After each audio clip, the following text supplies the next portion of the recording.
Hey everyone, happy Monday. Happy Monday, you guys.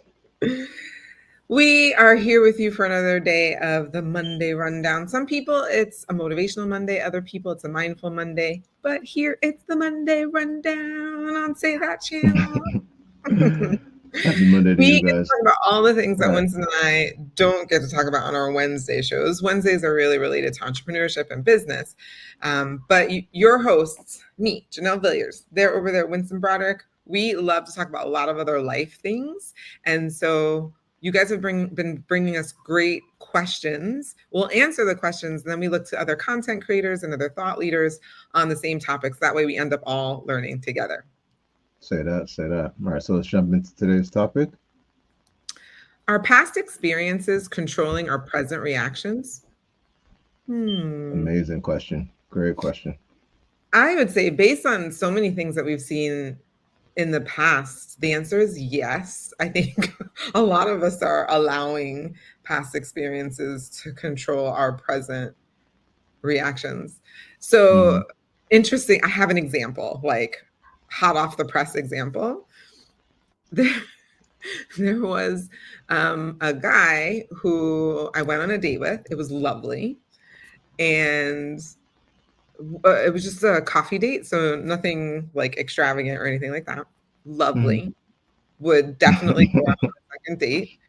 And one of the things I really actually admire about him is he never up until this point has never made me feel like I was guessing anything. So like very upfront about what he wants and like, do you want to go out? Let's go out. I'd love to, like just kind of straight up front, which is really nice. Okay. And then asked when trying to figure out like when we're gonna see each other again, would it be okay if we split the bill? Because the economy, the inflation right now has gotten to such an extreme. Like it just would be, like easier or better or something like that. And I responded, well, no, I'm not okay with that. I at this point, early stage, I'm looking for the guy to pay. If not, if we're just going half and half, then I just kind of feel like it's friends, like friends hanging out, and not it doesn't feel like a date anymore. And then his response was, well, I find that some women use these dates as a way to just like use the Yeah, guy scam dude for food. for a meal or Yeah. whatever, right? And I feel like, oh, if a woman is willing to go halfway, then that means that she's serious. And I was like, oh, this is so interesting. Because what I read from that is his past experiences, which probably were, including women who didn't take him, or in the end, didn't seem to be very serious with him. And then he ended up spending money. And he's like, oh man, that was wasted effort, time, and money on Mhm. someone who wasn't really interested in me. And so now to prevent that, he's now trying to go halfway as a way to ensure that she's really serious in his mind, etc. So I just thought it was really interesting that past experience is now creating like this new sense. To me, it also is a sense of trust. Like as the woman listening to this, I'm like, oh, it also feels like you don't trust me. Get it based on past experiences. You don't know that I'm any different, but it also sounds like a trust thing. So my um thought was, well, why don't we just do a bunch of things for free? Like it's Manhattan. There are tons of things that we can do for free in Manhattan. I'm not asking that you pay for a really expensive dinner. I mean, Winston, you know me, but like, someone is just getting to know me right now. I just feel like I love walks. We could like walk around the city for hours, not buy anything, not get any food, just have some water. And it would be a totally great time for me because I'm getting to know that person and they're getting to know me. Maybe we sit on a bench and like people watch or whatever. It doesn't need to be about Ye- that. I hear that, but I don't think it doesn't take away from the point I think that he tried to get across. Because you had a reasoning for you saying him paying somehow made it more of a romantic gesture, or him paying somehow lets you know his intention was more than friendship. But for him, or but for you, him asking you to reinvest in that same premise of you guys taking this to another level, you're saying it didn't come across to you that way because it means it's a lack of trust in you. That's how I took what I you just think said. he's Whereas I'm asking, he's viewing it making a request based on past, as which is I'm as just were getting you. to this point. The point is that he's using past No, but experiences to aren't you as well? Aren't you saying that you or maybe your standard now is to ask for this gesture of you paying lets mm, me know no, it's doesn't not based. Well, okay, it's not necessarily based on past in my idea. It's just an expectation. This is just what I expect. I don't know if and he now but that's what I'm saying, and he now your expectation has come from some premise that you've built. His is now built on a premise that I'm looking in this new climate, I guess. He brought up the financial climate gesture yeah, or no? yeah. Okay, cool. For him to bring it up in that fashion, cool. But I think that's actually a great point. Instead of running around doing a bunch of dates where you're shelling out maybe 100, and I get you said it was just a breakfast date, but $30 I don't know, whatever, 30, $40. Actually, we just had breakfast, 20 something dollars with a bunch of different people, and you're just saying, hey, $10 was that came off as not a lack of trust in you? Because it's not like you can't do those other things you just said on the second, third. It doesn't take anything away from what you were saying about what could also be done. But at this point, you guys are having a conversation about a financial investment in what you both would like to. Because you even started this whole thing out by saying, "I'd like to go out with him again." So I just think it seems odd that what he was asking for came off across as a lack of trust in you. Yeah, because How is yeah. trust Well, for built? me, because if you've been on dates with other people Mm-hmm. who just were like, I'm just, great, you just paid for my dinner, but they weren't really interested in him, then then the like trust is that I don't know if she really has like interest in me. I don't know. I mean, that's the same way I guess that he may have made that assumption by relationships not working out, and there wasn't a financial investment. I think there's an investment in anything we move forward in life, and time. I guess money seemed to have been one of those, I guess, sour spots for him. Um, yeah. Mm. I think moment to moment. I think moment to moment. I don't know if to answer the question, our past experience is controlling our present reaction. I think that there's a moment to moment internal question that we would each have to answer for ourselves. Because then I don't know. I can only, I think similar to what I think you and I both just did, make assumptions as to why someone's asking for something in their life now, unless they can I guess if I ask, then they can explain to me that, yeah, I've had this experience and so on. Did he explain that? Maybe I didn't let you get through that part of the story. I'd have to Did go he back to the explain that? actual text message to see if it's like in the past women have done this to me, or if he just made a generalization and Oh, didn't make okay, it cool. personal. Okay. Yeah, because I think there is an awareness obviously about that, and there's always, to maybe the point you were also making, he can make a new choice to not let those experiences, if that is the reason, define how he interacts with you.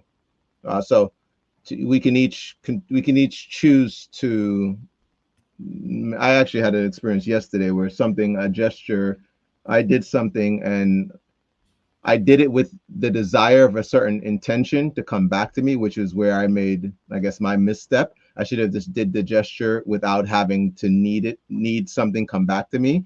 And I Mhm. didn't get the desired result I had. And then I was sitting and I recognized I was going into a state of choosing to be upset about the lack of what I didn't get. But I was grateful that I was aware. Like I literally was saying, I'm sitting there and I'm like, am I getting sad? I was like, we gotta stop right now, because I'm literally about to get like I was like whatever. I'm on the precipice of realizing I'm going into an emotional state, And I just sat there for a little bit, put my head down, and really just kept saying to myself, who am I? Who am I? Who am I? Who am I? Who am I? Because I just needed to become present to what was about to happen. So I think this question, it's because it's just a pattern of thoughts and so on and so on. And I think moment to moment, we at times are blessed to have the awareness. Because some emotions I'm happy to be swept up in, right? So there are definitely some past experiences that do take me into great present moment experiences that I'm happy to be a part of. And then there are others, maybe similar to what this gentleman was trying to get, shared, wasn't a positive, experience. It seemed like it turned a date into, maybe not something as good as it could have been, or a sticking point. But I do think it's good. In another sense, I also do think it's good that you guys address this financial stuff up front. That's just which for what it's worth, I commented on. I was like, actually, I'm glad that you brought it up. That's not a negative. Yeah. The fact that it was brought up is not the But negative. that's what I was trying to say. I agree with you about you guys could do a ton of free stuff, and I do think it's healthy to have these type of conversations. Expectations, to your point, because you have one, and now clearly he has one as well. He wants to see some investment, in some sense, I guess, back. And to your point, let's go on some free dates until you feel good about all that. You don't gotta worry about your pockets. We can go and do a ton of other stuff. Let me show you, my interest in you by taking you, and Yeah. So I liked it. All right. Well, it's always fun when Winston and I go into each other's love lives, right? Real life examples. We're gonna now hear from some other thought leaders, big fans. You guys know them. We love them. The School of Life. So let's hear what they've got to say.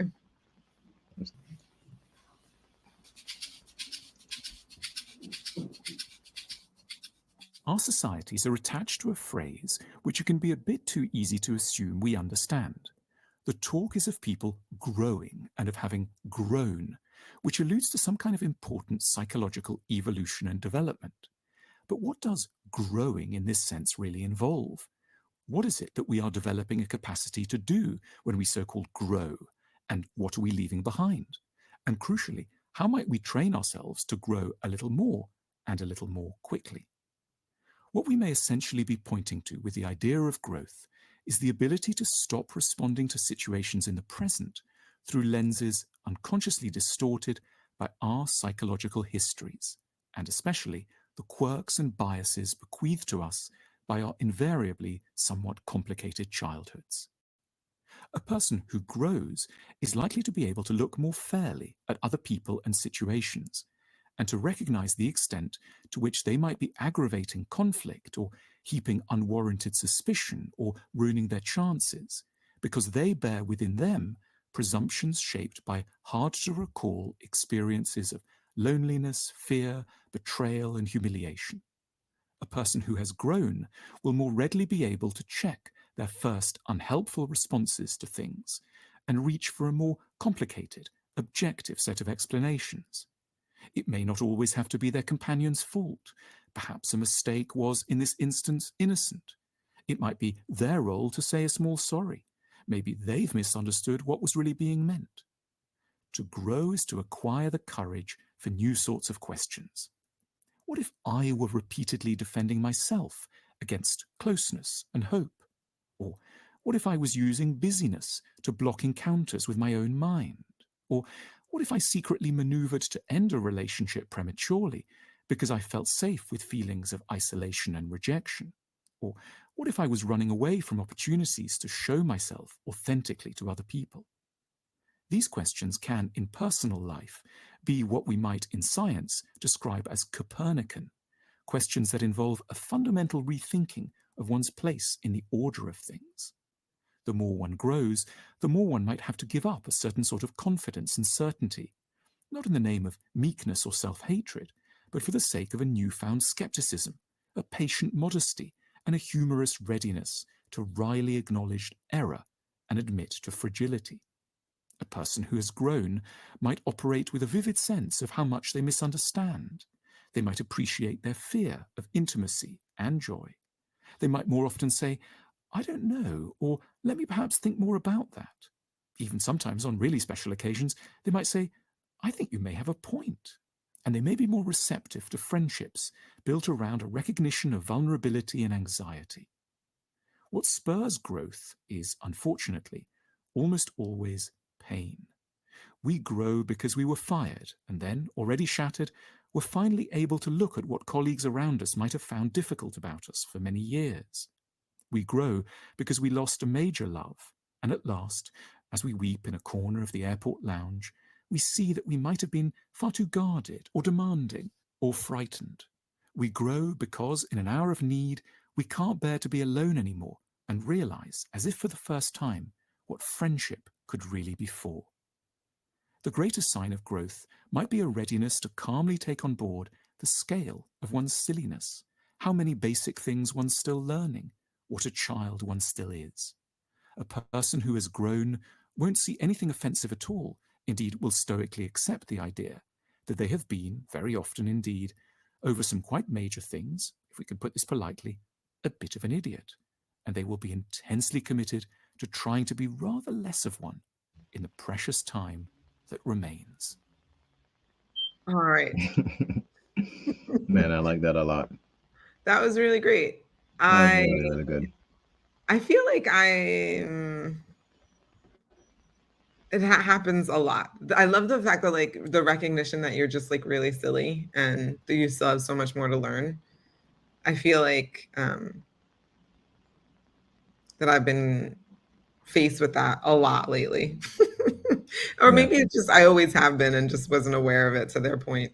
But I definitely, there are things that I know and then things that I'm challenged by trying to figure out. Yeah. And I'm like, I don't really know. I know some things, but definitely not all things. And I'm in that space. You can be humble towards others and recognize that they're going through something too, right? And just think like, oh, we're just all trying to figure it out. I think that right there hits it. For me, what I've tried to adopt recently is I want change in my life, and in order to have that, there has to be a lot of fluidity in what I think of are truths, because I realize that my experience now is built on a set of truths that I've trusted in. And again, in the idea that I am looking for change, though, it means that I have to let go of things and be okay with that. And I realized that at many points in my life, there were things going on that I think, to your point, I had no answers to. I had to reach externally to just things beyond to my own truths within whatever I think I knew of myself. And I found a lot of change. I found a lot of growth, like they said. I had a ton of different experiences. I was thinking back to even like just, no, let me not say thinking back. In moving forward, I just think that that's a big way to, or one of the ways I like to approach things now, of just really saying, I don't know. I was having a conversation earlier with Jeannie, my girlfriend, and she said, she made a statement. I asked her something about, I think, like an airplane, and she said her response was, well, science tells us that. And it made me realize just how many things, again, are truths that I have in my lives, are science, the things I've been told by science, are explained to me by science in some way. And like even videos like this, how they explain psychologically the things that we happen to be doing. And I'm, again, building my beliefs around the things that I'm, taking in. So just as a whole, this whole past experience thing controlling us, it's an interesting idea, and definitely something I think that if we're present to and aware of, we can have interesting experiences in the now, if you're aware of what's going on with you. I love that. As we continue to reflect and grow, which ironically is what we talk about Mondays being, right? Mondays for us is us learning together, growing together. So say that this was right on time. That's... Well, this has been amazing. Please put your comments down below. Let us know what you think. Are you growing right now? Let us know. We read all the comments. Thank you. And it is totally free for you to subscribe, like, and share our videos. This lets the algorithm know that what we have is valuable, and it will continue to spread it to others. So we'll see you next week. But until then, as always, remember that you deserve the good life. Say that. Say that. I'll see you guys. Have an amazing week.